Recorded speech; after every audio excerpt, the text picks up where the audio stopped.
Hallo, wenn ihr bei Procreate YouTube-Tutorials anschauen wollt und nicht immer hin und her swipen, dann kann man die Picture-in-Picture Methode benutzen und die zeige ich jetzt.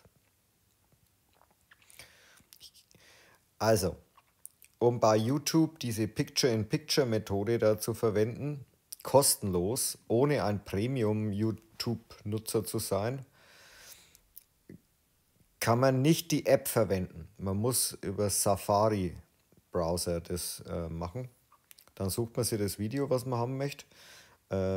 Und jetzt tippt man unten in dieser Videoleiste ist ganz rechts dieses Kästchen für ein Vollbild. Da drückt man drauf.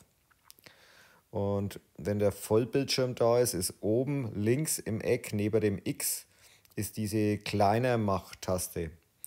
Und jetzt kann man dieses Video hier rumschieben, in die Ecken platzieren, wo man es haben möchte.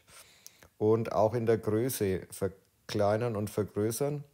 Und man kann es auch hier rausschieben und wieder reinschieben.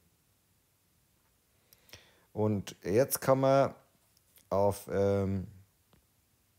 Procreate wechseln, dementsprechend ganz normal arbeiten.